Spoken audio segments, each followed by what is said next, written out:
저는 오늘부터 앞으로 금요일 시간에 이 에스더에 대한 이야기를 에스더서를 시리즈로 한번 살펴보기를 원합니다.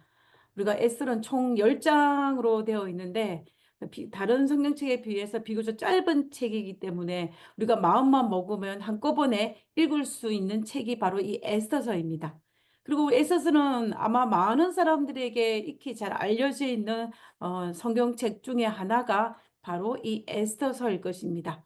유대인의 포로로 잡혀갔던 이 에스더가 그 당시 최고의 나라인 페르시아의 왕비가 되고 또 아말렉 족속 하만이 유대인 전체를 전멸시키려고 하였을 때 그때의 페르시아의 왕비였던 이 에스더로 말미암아 그 민족이 살아남는 그 민족을 구한 이야기가 기록되어져 있는 것이 바로 이 에스더서입니다.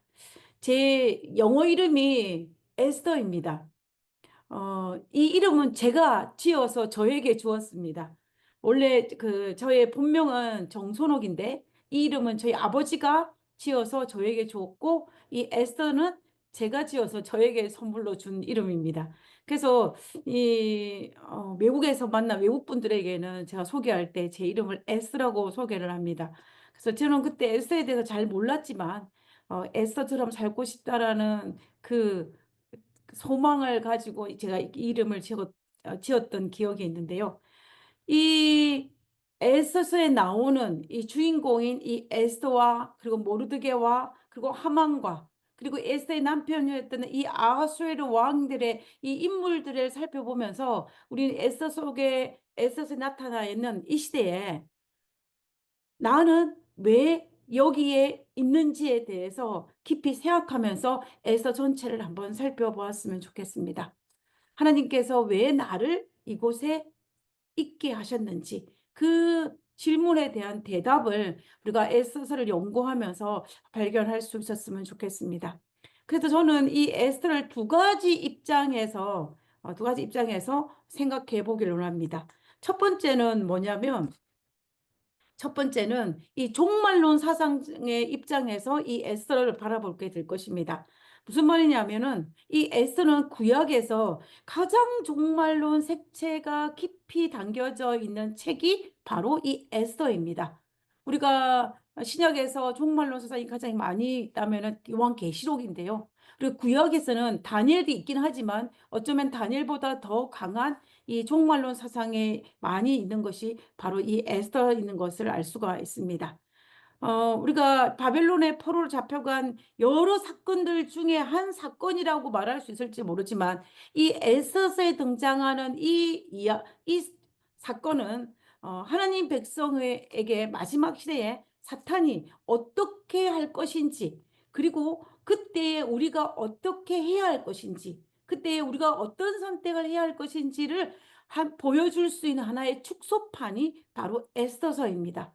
그래서 우리가 에서서를 이 바벨론 포로 기간에 있었던 한 사건으로 치부하기보다는 이 사건을 우리가 마지막 때에 우리가 믿음의 백성으로서 어떻게 사탄과의 그 전쟁에서 승리할 수 있을 것인지 그리고 우리가 어떤 입장에 서 있어야 할 것인지를 우리가 에스더서를 보면서 발견해야만이 우리는 어쩌면 이 에스더를 올바르게 읽는 것이 아닌가라는 생각을 하게 됩니다.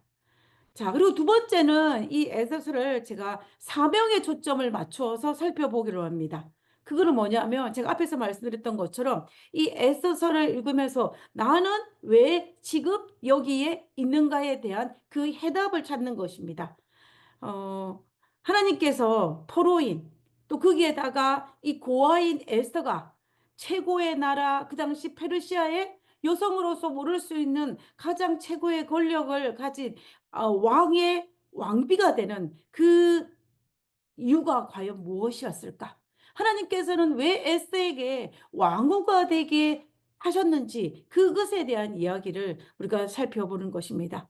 그것은 우리가 이 에스더의 1장부터 10장까지는 전반적인 모든 걸 살펴보면 하나님께서 다 이유가 있었습니다.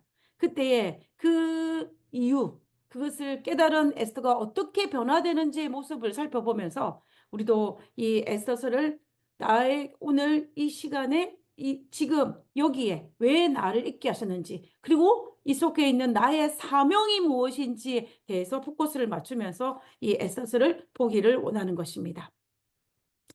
자, 그러면 하나님께서 오늘 나를 이 자리에 있게 한 분명한 이유가 분명히 있을 것인데요. 그리고 그 부분에 포커스 맞추면서 저는 이 앞으로 에스더서를 살펴보게 될 것입니다.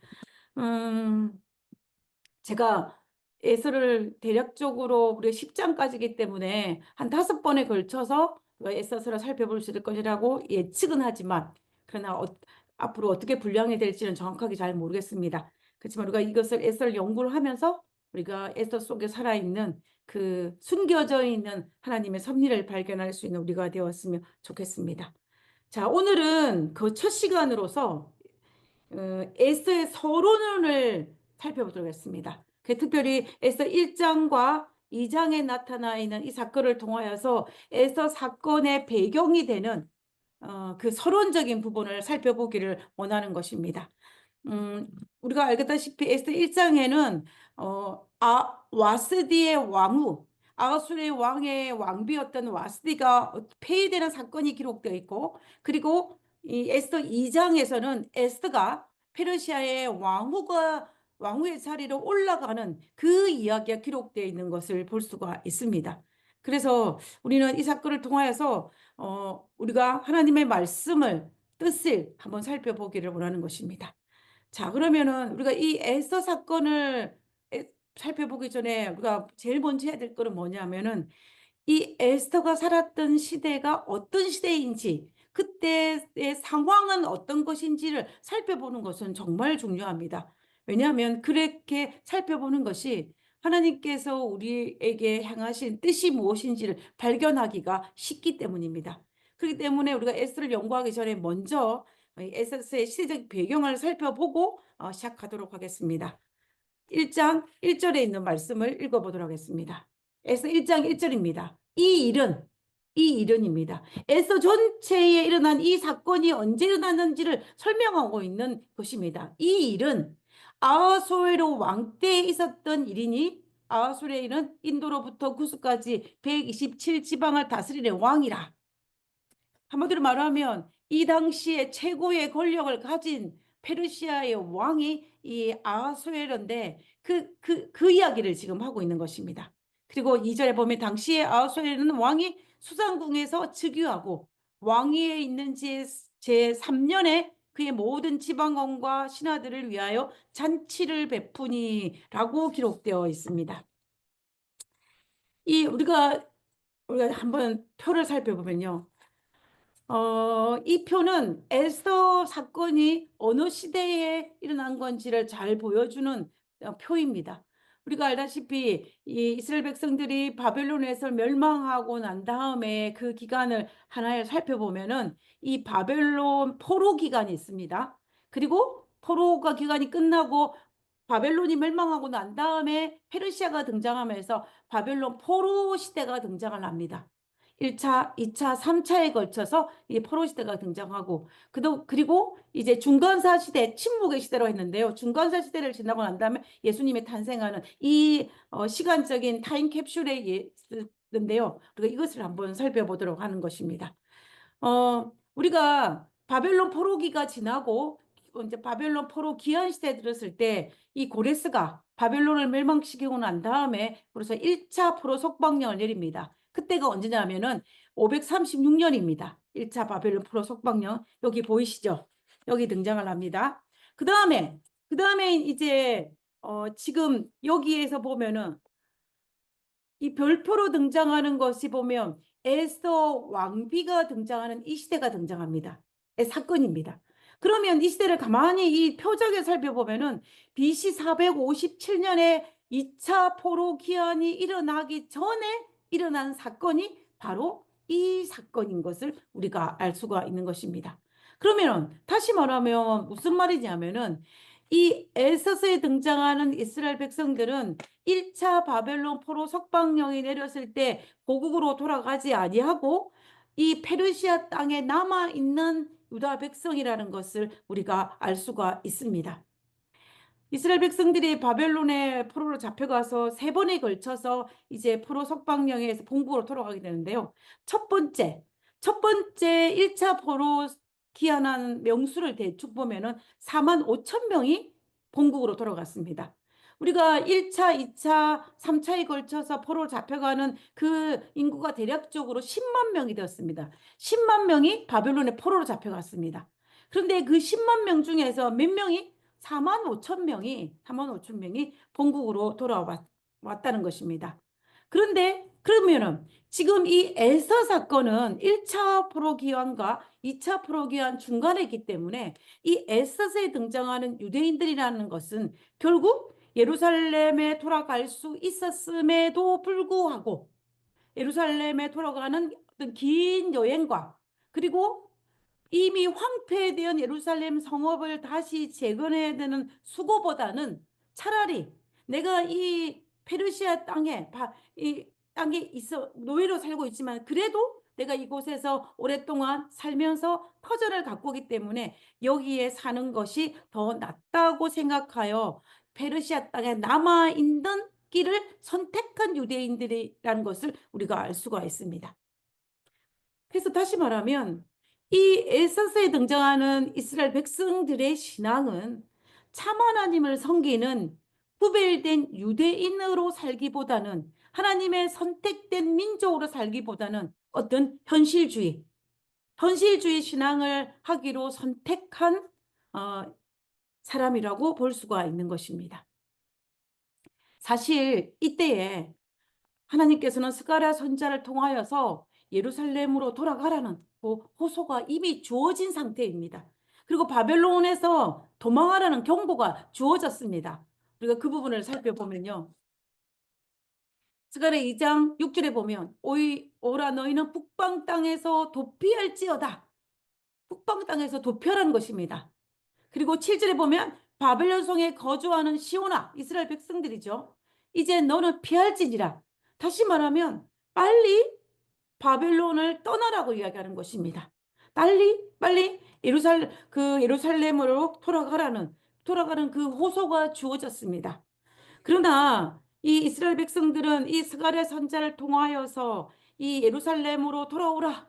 그리고 바벨론을 떠나라 하는 이 경고가 주어졌음에도 불구하고 그것을 거절하고 또 때로는 어떤 이들은 이 스가랴 선지자의 이 기별을 아주 신중하게 받아들이지 않고 남아 있었던 현실을 택해서 남아 있던 사람들이 겪는 이야기가 기록되어 있는 것이 바로 에스더 사건인 것을 우리가 알 수가 있다는 것입니다. 하나님께서는 분명히 탈출구를 주셨습니다. 1차 포로 석방을 통하여서 그리고 선자를 통하여서도 경고하였습니다. 그러나 그럼에도 불구하고 그들이 그것을 거절했기 때문에 그들은 엄청난 이 에서서에 등장하는 시련을 겪을 수밖에 없었다라는 것을 우리가 알 수가 있습니다. 개인적인 안위를 선택한 것입니다. 하나님의 선민이 되기보다는 하나님의 명령을 따르기보다는 개인적인 안위와 또 개인적인 안락을 선택했던 그들이 바로 에서서에 등장하는 이스라엘 백성인 것을 알 수가 있습니다. 예수님의 재림이 임박했다라고 우리는 이야기합니다. 우리는 여기저기에서 정말로 천년계의 재앙과 이 사회적인 흐름을 볼 때에 재림의 임박성을 우리가 부인하려고 해도 부인할 수 없는 시대에 우리가 살고 있습니다. 제가 한 번은 그런 생각을 한 적이 있어요. 오늘날 매스컴이 너무 발달되다 보니까 주변에 이제 전 세계에서 일어난 큰 사건들을 오늘 실시간으로 우리가 너무나 잘 접할 수 있기 때문에 오늘 우리가 이렇게 느끼는 것이 아닐까라는 생각을 한 적이 있지만 그러나 우리가 통계를 보고 그리고 이 강도를 볼 때에 정말로 우리가 오늘날 매스컴을 통하여서 우리에게 더 많이 알려진 것을 넘어서 간과하더라도 그것을 치중하더라도 오늘날에는 정말 수많은 재앙들이 일어나는 것을 볼 수가 있다는 것입니다. 제가 이번에 한국에 갔다가 3월 21일 날 비행기를 타고 제가 미국으로 돌아왔어요. 근데 그때에 한국에서 무슨 일이 일어났냐면 산불이 일어났습니다. 제가 어릴 때 자랐던 이 경상도 산청 이 부분에서 산불이 일어났어요. 산불이 나서 지금 어제 이게 한국 시간으로 3월 28일 날 이 다 거의 경상북도와 경상남도에 이 산불을 진압을 했다라는 이야기를 매스컴을 통해서 듣기는 하였습니다. 이 산불로 말미암아 28명의 생명이 앗아갔습니다. 최악의 산불이라고 이야기합니다. 저도 제 기억으로 제가 한국에서 거의 30년을 살았지만 이렇게 크게 산불이 났던 기억이 별로 없어요. 별로 없습니다. 그래서 제가 지도를 보면서 도대체 어디 제가 경상도 지리산 산청군 이쪽에는 어느 정도 지리를 알기 때문에 지도를 확대해 가지고 어느 부분을 탔는지를 살펴보았어요. 살펴봤더니 이 시천면, 이 삼장면을 탔어요. 제가 어릴 때 자랐던 곳은 어디였냐면 신안면이었습니다. 산청군 신안면. 그래서 제가 살았던 곳은 불이 나지 않았는데 이 지리산 입구로 가는 그쪽에서 이제 산불이 나서 정말로 많은 어 산야를 태우고, 그리고 또 이 국립공원 지리산을 태우고 또 이 국보를 태우는 그런 일들이 발생한 것을 볼 수가 있었습니다. 그리고 또 어떤 뭐냐면 이번에 이번 주에 태국 미얀마에서 또 7.7 강진이 일어나서 한 도시가 엄청난 혼란을 겪는 초토화되는 그런 일도 있었습니다. 미국과 한국과 일본에서 대형 산불이 일어났고, 그리고 또 이 중국과 이 미얀마에서도 지진이 일어나는 그런 일들이 이번 주에 있었습니다. 그러니까 이런 일들을 볼 때에 정말로 대혼란이고 것을 우리가 알 수가 있는 것입니다. 또 우리는 뉴스를 통하여서 이 세계에 일어난 전쟁들을 볼 때 이것이 언제 끝났나 살펴보면 어떻습니까? 여전히 끝나지 아니고 스틸 고잉인 것을 우리가 볼 때에 정말로 우리가 이해할 수 없는 이 2025년을 살아가고 있는 것입니다. 그리고 또 미국과 한국을 포함한 대부분의 나라들은 두 극단, 양극단으로 나눠져서 나라 안에 심한 갈등을 겪고 있는 것이 사실 우리가 겪고 있는 이 현실입니다. 사실 우리는 이 모든 것들을 살펴볼 때 우리에게 주어지는 시간이 그리 많지 않다는 것은 우리는 부인하고 싶지만 부인할 수 없는 시대에 우리가 살고 있습니다. 그렇기 때문에 우리에게 지금 가장 중요한 것은 뭐냐면 우리가 하늘에 들어가기에 합당할 품성을 준비하는 것입니다. 재림을 준비하는 것입니다. 그리고 하나님께서 명령하신 우리가 할 수 있으면 최대한 하늘나라에 더 많은 영혼을 데려가는 것이 우리가 이 땅에서 할 수 있는 가장 중요한 일일 것입니다. 우리가 이 일 외에도 우리 삶에 있어 살아가는데 급한 일이 많이 있습니다. 그러나 급한 일은 되지언정 가장 중요한 일은 되지 못한다는 것입니다. 우리가 급한 일과 중요한 일 사이에 우리는 중요한 일을 결코 등한히 하지 말아야 할 것입니다. 급한 일을 하다 보면 우리가 중요한 일을 등한히 할 수가 있는데 우리는 그때 우리가 중요한 것이 무엇인지를 계속 리마인드하면서 우리가 말씀을 통하여서 또 이 시대의 징조를 보면서 또 하나님의 기별을 깨달으면서 우리는 중요한 것을 되새기고 되새기면서 이것을 놓치지 않는 그런 우리가 되어야 할 것입니다. 만약에 우리가 이 중요한 일보다 급한 일에 너무 신경을 쓰면 스가랴 선자의 기별을 거절하고 1차 바벨론 포로 석방령이 내렸음에도 불구하고 본국에 돌아가지 아니하고 잠깐의 안락과 현실을 택한 페르시아 땅에 남아 있었던 이 에서 시대의 이스라엘 백성들처럼 그들과 다를 바가 전혀 없다라는 것을 우리는 기억해야 할 것입니다. 우리는 그 부분을 기억하면서 우리는 중요한 거에 대해서 깊이 생각할 수 있는 우리 모두가 되었으면 좋겠습니다. 자, 그다음에 우리는 이 에스더와 모르드게의 신앙관에 대해서 한번 살펴볼 필요가 있습니다. 그리고 에스더와 모르드게도 앞에서 설명드렸던 것처럼 이들은 1차 포로 석방형 때 본국으로 돌아가지 아니하고 남아있던 자들이었습니다. 이들은 본국에 들어가기를 거절하고 바벨론 땅에 남아 있었던 다른 사람들의 신앙과 별반 다를 바가 없는 것처럼 보였습니다. 다시 말하면 자신의 신앙을 숨기고 타협하는 신앙, 현실주의 신앙을 가졌다는 것을 우리가 알 수 있다는 것입니다. 그리고 에스더 2장 10절에 그것을 우리에게 반증하고 있습니다. 에스더가 자기 민족과 종족을 말하지 아니하니, 에스더가 왕후로 되었을 때에 자기의 어떤 신분인지, 내 민족이 무엇인지, 나의 신앙이 무엇인지를 밝히지 않았다는 것입니다. 이는 모르드게가 명령하여 말하지 말라 했습니다. 물론 모르드게가 에스더에게 말하지 말라고 했지만 에스더가 그것에 동의를 했기 때문에 말하지 않은 것입니다. 그렇기 때문에 우리는 에스더와 모르드게는 이들의 신앙은 결국 자신의 신앙을 숨기고 타협하는 신앙이었다는 것을 우리가 볼 수가 있는 것입니다. 그래서 결국 이 에스더는 자신이 유대인이라는 사실을, 자기가 유일하신 하나님을 섬긴다는 사실을 숨기고 페르시아의 왕비가 되었습니다.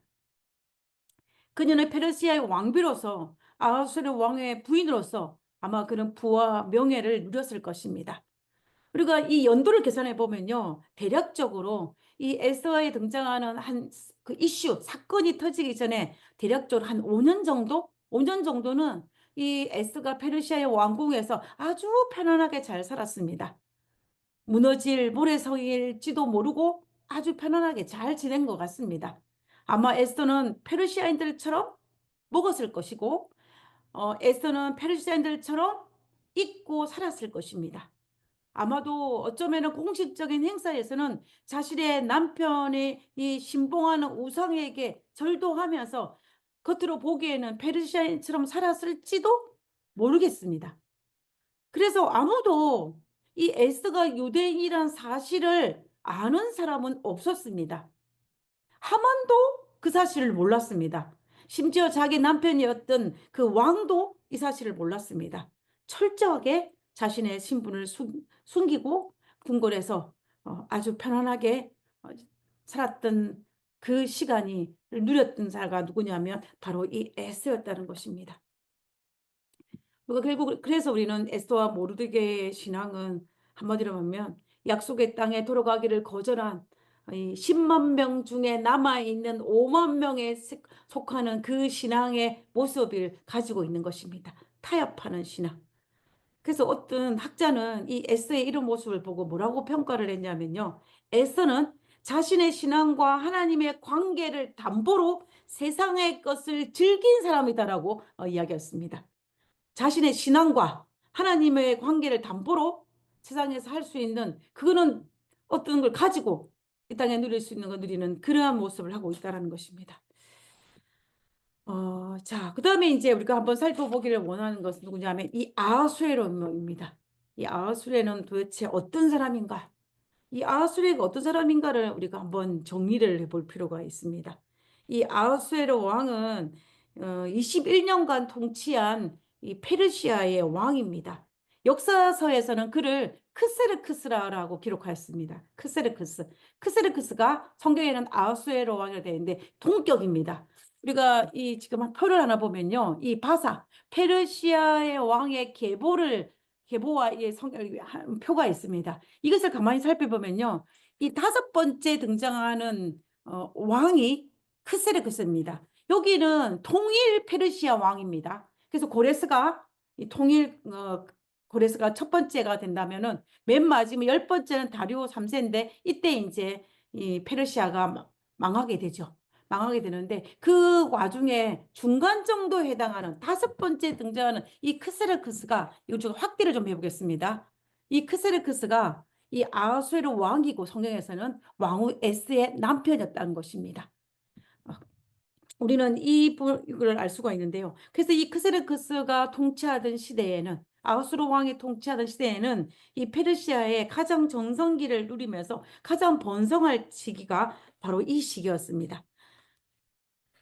자, 우리가 여기 보면은 이 에스더 1장 3절에 보면 왕위에 있은 지 3년에 그의 모든 지방관과 신하들을 위하여 잔치를 베푸니라고 되어 있습니다.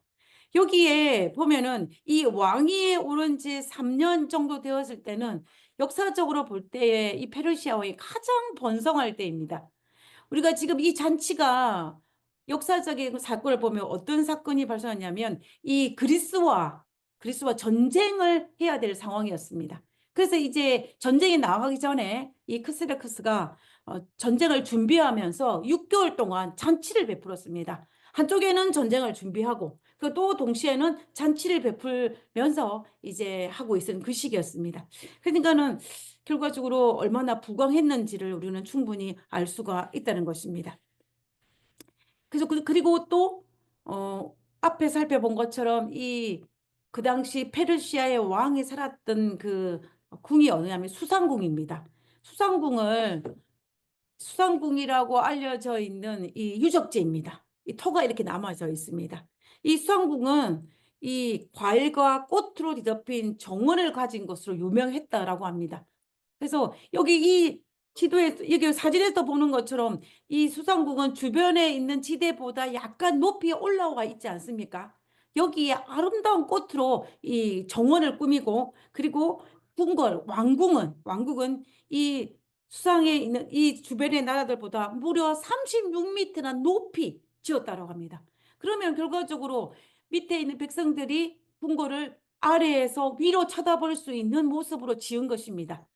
이렇게 한 이유는 왜 그렇게 했냐면은 어, 많은 사람들이 왕에 대한 그 권위와 왕의 위엄을 많은 사람들이 보여주기 위해서 그것을 강조하기 위해서 높은 지대에 더 높이 쌓아서 궁궐을 만들었다라고 역사가들은 진술을 하고 있습니다. 그래서 이렇게 할 정도로 이 페르시아의 그 당 상황은 아주 부강했다라는 것을 우리가 알 수가 있습니다. 우리가 크세르크스가 전쟁에 이제 그리스와의 전쟁에 나갔는데요. 이 잔치가 끝나고 난 다음에 나갔는데 이 전쟁에는 누가 승리를 하냐면 그리스가 승리를 합니다.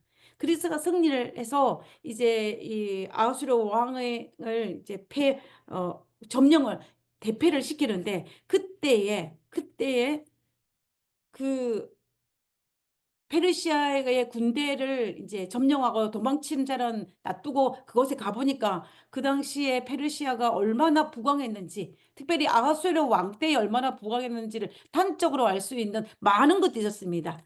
역사적 기록에 보면은 이 전투 텐트가 있지 않습니까? 전쟁 중에 왕의 텐트가 있는데 그 텐트가 금과 은으로 뒤덮여 있을 정도로 그 안에 금과 은이 굉장히 많았다고 합니다. 금으로 된 침대가 그 안에 있었고 그리고 금으로 된 그릇과 컵들이 있었습니다. 그리고 금과 은으로 만들어진 주전자까지 발견될 정도로 비록 전쟁 중이긴 하지만 그들이 아주 화려하게 금으로 장식된 것을 가지고 이동할 만큼 이 아수르의 왕 때에는 부강하고 아주 부유했다라는 것을 알 수가 있습니다. 전쟁에 나갈 때 이렇게 했으니까 본국에 있을 때는 얼마나 많은 금과 얼마나 많은 은으로 가득했겠습니까? 이처럼 이 당시 아수에로는 부귀와 명예를 가진 자가 바로 왕이었던 것입니다. 그러나 이 부와 명예를 가진과 동시에 이 아하수에로 왕이 얼마나 포악한 왕이었는지를 우리가 알 수가 있는데요. 그리고 에스더 1장에 등장하는 사건을 보면은 자신의 왕후에게 잔치에 오라고 초청했을 때 왕후 와스티가 이를 거절하지 않습니까? 그래서 이에 분노하여서 왕이 어떻게 합니까? 왕후를 폐위시키는 사건이 기록되어 있습니다. 성경에는 이렇게 짧게 이 한 사건만 있지만은 역사적으로 볼 때는 이 크스르크스, 이 아수르 왕이 굉장히 폭군이고 또 굉장히 또 아주 악한 왕으로 이름이 날 정도로 그런 왕이었습니다. 역사적 기록에 보면 그가 얼마나 폭군이었는지를 보면은 자기 동생의 부인에게 어떤 성적인 제안을 했는데 이것을 거절하자 그가 어떻게 하냐면은 그의 딸을 유혹하고 또 집안을 몰살시킬 정도로 자기 동생 집안을 몰살 정도로 사악하고 아주 폭군이었습니다. 그리고 한 번은 왕의 명령으로 건설된 다리가 있었는데 그 다리가 폭풍에 의해서 무너졌습니다. 건설하는 자가 실수로 무너진 것이 아니라 폭풍이 세게 불어가지고 그 다리가 무너졌어요. 그러니까 어떻게 했냐면 이 건설업자들을 다 불러 모아가지고 그들의 생명을 요구하는 사건들이 있었습니다. 이처럼 이 아수에로 왕은 폭군으로 알려질 만큼 아주 그런 사람이 바로 이 역사적으로 기록하고 있는 그런 사람이었습니다. 왕의 말 한마디면 천하가 움직이는 그런 상황이었다라는 것을 우리가 알 수가 있다는 것입니다. 저는 이 에서 1장에서 이 자기의 부인이었던 와스티를 폐위하는 과정을 살펴보면 오늘날로 말하면 어떤 거예요? 이혼하는 과정이지 않습니까? 그 이혼하는 과정에 보면은 이 크세르크스가 자신의 생각, 자신의 판단에 의존하는 것이 아니라 누구의 의견과 누구의 생각에 의존하는 것처럼 보이냐면 자신의 부하들의 생각과 말에 의존하는 것처럼 보입니다. 그 나중에 후회를 하지 않습니까? 그래서 그렇기 때문에 이 아수르 왕이 굉장히 권력도 많고 재물도 많고 폭군이었지만 그러나 말 한마디에 자신의 생각이 아니라 다른 사람의 생각에 의해서 어, 뭔가를 판단하는 또 자기가 생각하기를 싫어하는 그러한 모습을 우리가 볼 수가 있는 것입니다. 그래서 어쩌면은 아하수에로 왕은 어떤 속빈 광정과 같이 내공이 단단하지 않은 그러한 이 모습을 볼 수가 있습니다. 제 친구 중에 어, 제 친구 중에 누가 있냐면요. 이 건축학과를 졸업한 친구가 있어요. 건축학과. 제가 20대 때 같은 교회를 다녔는데 이 친구가 그때 건축학과 학생이었습니다. 그런데 이 같은 교회를 다니다 보니까는 자연적으로 같이 캠핑도 가고 또 교회에서 가는 캠핑이기 때문에 같이 봉사대도 가고 이렇게 하면 바닷가를 잘 가지 않습니까? 근데 이 친구는 재주가 있는데 뭐냐면은 이 바닷가에 가면 모래성을 쌌습니다.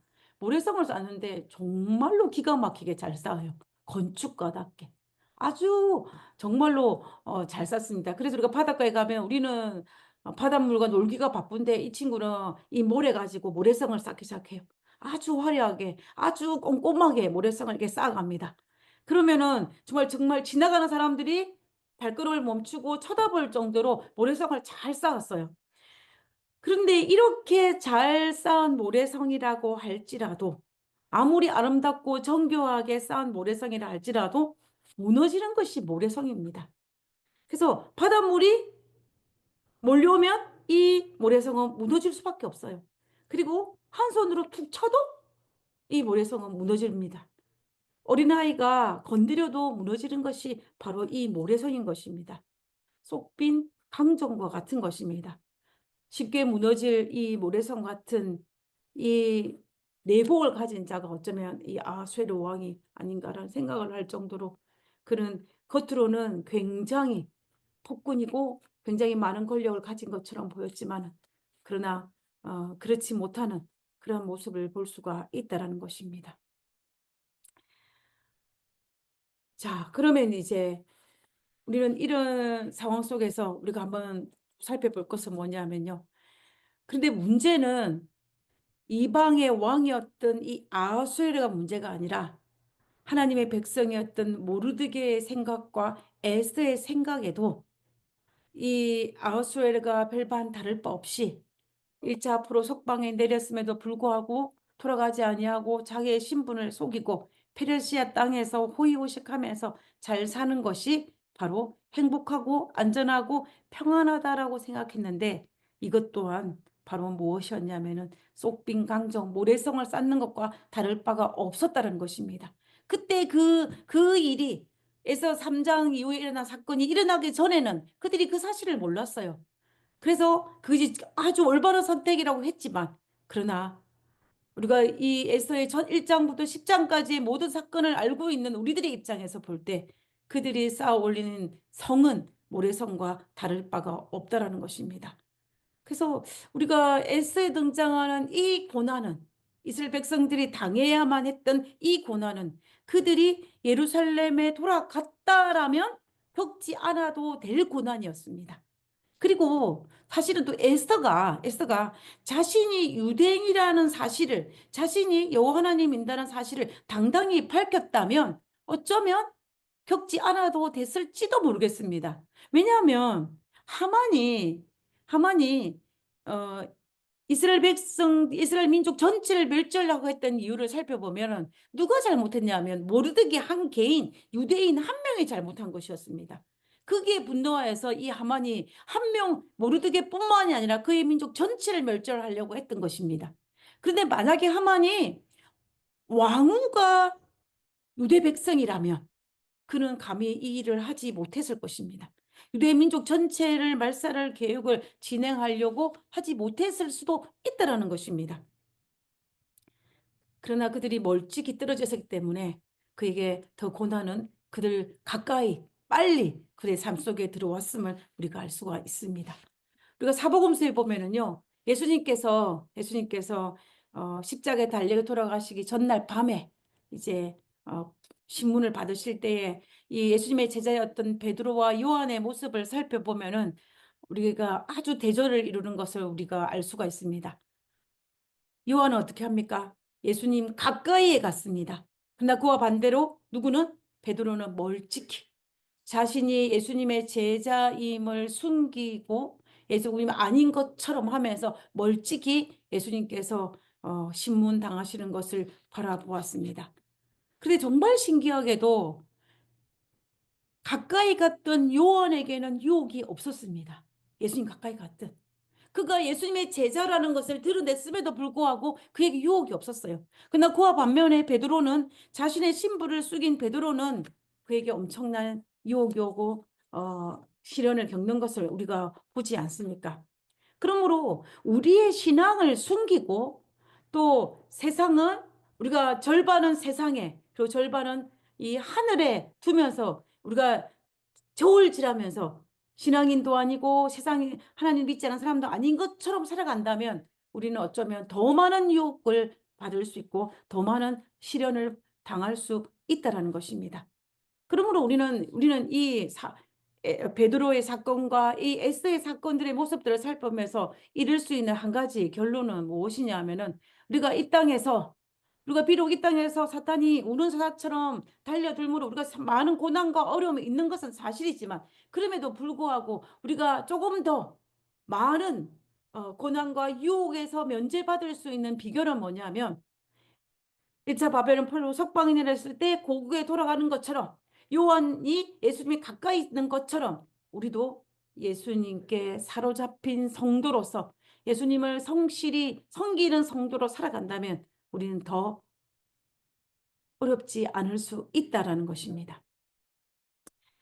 자, 우리는 이제 이 에스더 1장과 2장의 주인공 등장하는 인물들을 살펴보면서 우리가 한번 이 서론적인 배경을 에스더의 이 사건이나 배경을 우리가 살펴보았습니다. 근데 우리는 여기서 한 가지 꼭 짚고 넘어가야 할 것이 하나 있습니다. 그것은 바로 무엇이냐면 이 에스더서에 등장하지 않은 특별히 1장과 2장에 드러나지 않았지만 1장과 2장 속의 역사시는 보이지 아니하시는 하나님의 섭리를 발견하는 것입니다. 이 에스더서는 특별하게도 여호와라는 단어가 단 한 번도 기록되지 아니한 유일한 책이 바로 이 에스더서입니다. 그럼에도 불구하고 이 에스더서는 가장 종말론적인 사상을 많이 담고 있고 그리고 이 에스더서는 또 하나님에 대한 믿는 자의 신앙이 무엇인지를 가장 잘 드러내는 것이 에스더서인데요. 그렇지만 뭐가 있어요? 하나님이라는 단어가 등장하지 않는다는 것입니다. 그래서 우리는 이 에서 속에서 우리는 뭐를 발견했냐면 하나님의 보이지 않은 섭리를 우리가 보고 발견하는 것이 우리에게 필요하다는 것입니다.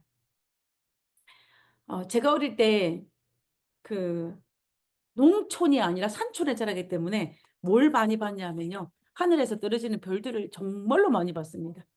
정말로 많이 보고 자랐어요. 많이 보고 자랐습니다. 근데 이제 이 많은 별들은 여러분들이 우리가 캠프를 가거나 산에 가거나 등산하면서 산에서 이 밤을 보내게 되면 하늘에 이 수많은 별들을 보게 됩니다. 그러나 대도시에서 하늘을 바라보면 뭐가 보이지 않아요. 별이 잘 보이지 않습니다. 별이 잘 보이지 않습니다. 우리는 이 두 하늘에서 팩트는 뭐예요? 하늘의 별의 개수가 달라진 것이 아니에요.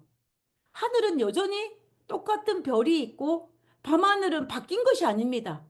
똑같은 밤하늘이에요. 그러나 내가 어느 장소에 있느냐에 따라서 이렇게 많은 별들을 볼 수 있고 또 어떤 장소에 있느냐에 따라서 별이 거의 보이지 않을 수도 있다는 것입니다.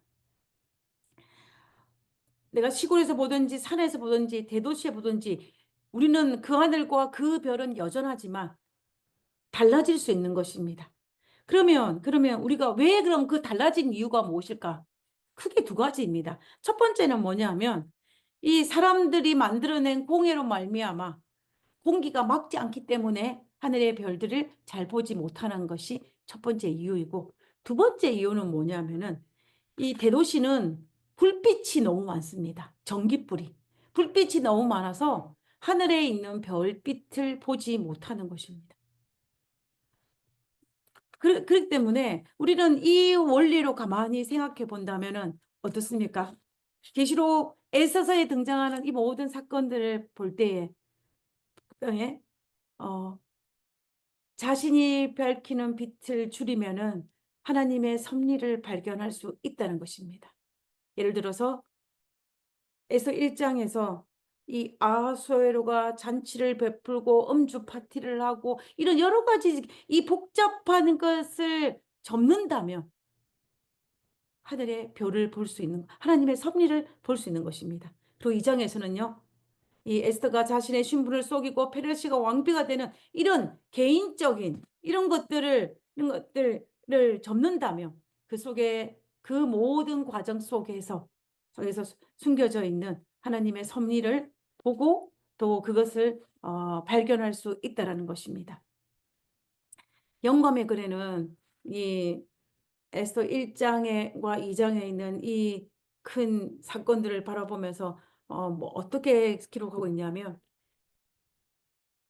이 에스더가 무너질 이 모래성 상황에 있지만은 그러나 하나님께서는 이 에스더와 모르드게와 아하수르 왕은 정말 모래성과 같은 것들의 개인적인 생각과 개인적인 것에 의해서 여러 가지 모래성을 쌓아가고 있지만 그러나 하나님은 그 와중에도 일하고 계셨다라는 것입니다. 무슨 일을 하고 계셨냐면은 마지막 때에 이러한 이 이스라엘 백성들에게 큰 어려움에 당할 것을 아시고 와스디를 대신하여 그 궁궐 한가운데에 하나님께서 에스를 보내셨다는 것입니다.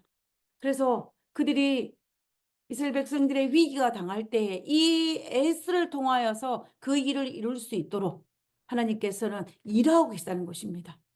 저는 이 말에 동의를 합니다. 왜냐하면 에스더가 어떻게 왕후가 될 수 있었겠습니까? 에스더가 속인다고 해서 자기의 신분이 속여지겠습니까?